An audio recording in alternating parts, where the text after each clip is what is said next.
গোপালের পরিচয়। কৃষ্ণনগরের উত্তর দিকে ঘূর্ণি নামের এক গ্রামে গোপাল ভাঁড়ের জন্ম। 9 বছর বয়সে তার বাবা মারা যান।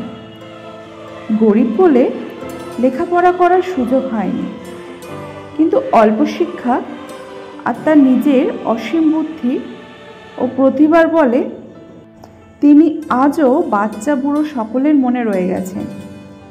নদিয়ার সম্রাট মহারাজ কৃষ্ণচন্দ্র নানান লোকের মুখে গোপালের রসিকতা ও বুদ্ধিসত্তার কথা শুনে তাকে রাজসভায় স্থান দিয়েছিলেন। সেই থেকে গোপালের পরিচিতি চারিদিকে ছড়িয়ে পড়ে। কথায় বলে নাপিতরা ধূর্ত হয়, গোপালরা জাতিতে নাপিত ছিলেন। গোপাল অসম্ভব ধূর্ত ছিলেন, কিন্তু তাকে কখনোই নাপিত বলা চলে না। তার অসম্ভব বুদ্ধিমত্তা তাকে শ্রেষ্ঠ ভাঁড় রূপে পরিচিতি দিয়েছে, তাই তিনি গোপাল ভাঁড়।